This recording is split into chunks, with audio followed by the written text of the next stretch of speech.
You're lying in the dark. No walls that seal completely, no screen door, no spray. Something lands on your arm, a soft buzz circles your ear. Then a sharp, sudden sting on your leg. You can't see what did it. You just know it happened. And it's going to happen again before morning.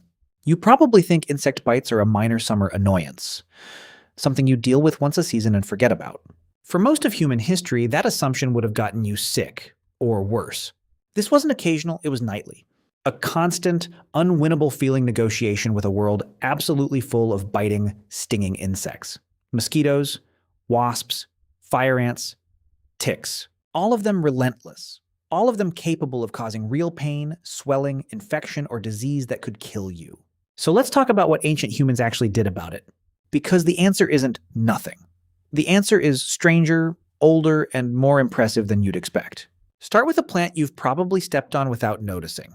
Plantain, the low, ribbed leaf weed growing in sidewalk cracks and lawns nearly everywhere, has a long documented history in folk medicine for soothing bites and healing wounds. Foragers weren't randomly grabbing plants and hoping. This was learned, deliberate, transmitted knowledge, tested and passed down across generations. It's still in herbal first aid kits today for the exact same reason it was crushed onto a sting long before anyone wrote anything down. Here's where it gets stranger. In 1991, hikers in the Alps found a body, mummified, preserved in ice for roughly 5,300 years. Researchers named him Ötzi. Among his tools and weapons, Ötzi was carrying birch fungus threaded onto a leather strap, a substance with real antiseptic and anti-inflammatory properties. He wasn't gathering it in a panic. He was carrying it, prepared, in advance, for exactly the kind of injury a bite or sting causes. Treating a bite after the fact was only half the strategy. The other half was prevention, and ancient people took that just as seriously. On the Greek island of Santorini sits a Bronze Age settlement called Akrotiri, buried and preserved by a volcanic eruption. Researchers studying its storerooms have found evidence of deliberate food storage practices, sealed containers and specific materials used to keep pests away from stockpiled goods. This wasn't superstition. It was a tested, repeated system of protecting what people had worked to gather. And half a world away, with zero contact, zero shared history, someone else was solving the exact same problem. The Blackfoot people of North America used a small daisy-like plant, pineapple weed, specifically to repel mosquitoes. For generations, this was written off as folklore. Then researchers isolated its active compounds and tested them directly against mosquitoes in a lab. The traditional method worked. A compound called alpha-terpineol provided real, measurable protection. Not a placebo. Applied chemistry, discovered without a single laboratory. This same pattern, real chemistry hiding inside tradition, keeps showing up the moment researchers actually look. In rural West Bengal, India, traditional healers use dozens of distinct plant and animal-derived remedies for bites and venom, passed down through generations of trial and observation. When scientists tested some of these extracts, several genuinely inhibited the enzyme responsible for much of the pain and swelling from certain stings. Knowledge assumed to be purely cultural turned out to have a measurable biological basis. Physical barriers tell an even older story. Ancient Egyptian records describe pharaohs sleeping beneath nets of fine flax, a method whose core mechanism, simply blocking the insect from reaching skin, is functionally identical to the mosquito nets distributed by global health organizations right now, today. The Greek historian Herodotus, writing around the 5th century BCE, documented ordinary Egyptian fishermen using their fishing nets for a second job entirely, draped over their beds at night, keeping mosquitoes off. This is not a vague folk memory. It's a specific recorded observation from one of history's most careful early chroniclers. Let's go further east, because the arms race against insects didn't stop at nets. In 304 AD, the Chinese scholar Ji Han recorded, in a text on the plants and customs of southern China, that farmers were deliberately introducing predatory ants into citrus orchards to control insect pests. Colonies were transported into the trees on purpose, sometimes even sold by traders who specialized in collecting them from the wild. This is now recognized as one of the earliest documented examples of biological pest control in human history.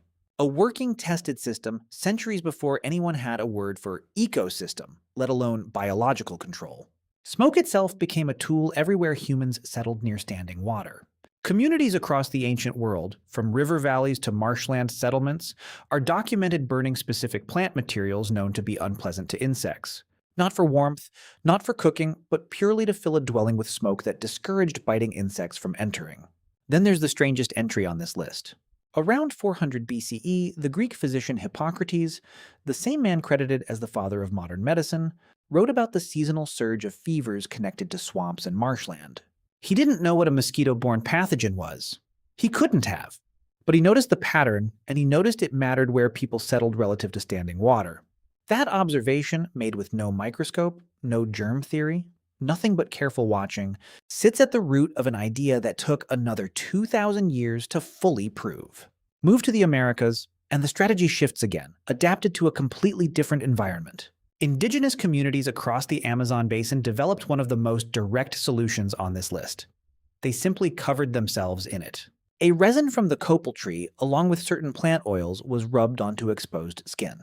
Before entering dense forest at dusk, the exact hours when biting insects are most active.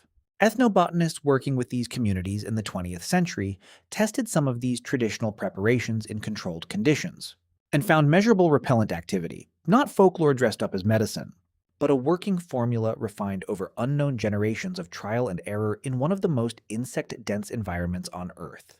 And in parts of Aboriginal Australia, smoke was used with a precision that goes far beyond simply lighting a fire and hoping for the best. Certain plants, some containing natural insect-repelling compounds, were specifically selected and burned inside shelters at night. Not year-round, but during the exact seasons when biting insects surged. This wasn't guesswork repeated blindly.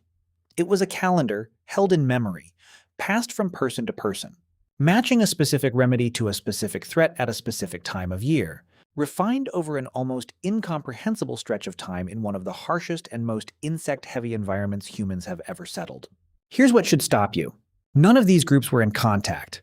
The Amazon had no way of knowing what the Blackfoot were doing in North America. The Blackfoot had no way of knowing what farmers in ancient China were doing to their citrus trees. And none of them had any contact whatsoever with communities in ancient Egypt hanging fishing nets over their beds. Different continents, different centuries, different plants, different materials, different specific techniques. But the same underlying method, applied over and over independently, everywhere humans lived close enough to insects to have no other choice. So picture that moment again. Lying in the dark, something landing on your arm, no screen, no spray, no way to stop it before it starts. Except now you know what actually happened next, across every era, every continent, every culture, with no contact with any other. They reached for a leaf. They carried medicine on a strap around their neck. They sealed their food against invaders too small to fight directly. They hung a net. They released ants to fight other insects for them. They filled their homes with smoke on purpose, at exactly the right time of year. They rubbed resin into their skin before walking into the dark parts of the forest. They watched, and they wrote down what the watching taught them, or they simply remembered it and taught it to the next person who taught it to the next. They didn't have a periodic table. They didn't know what a terpene was, or an enzyme. What they had was generations of watching, testing, failing, and passing it on. The same basic method science uses today, just running without the name, without the lab, and without anyone writing it down until, in some cases, thousands of years later. So the next time you reach for a bottle of insect repellent without a second thought, understand what you're actually doing. You're not inventing anything. You're reaching for the modern version of an idea your ancestors were already testing. One bite, one sting, and one crushed leaf at a time.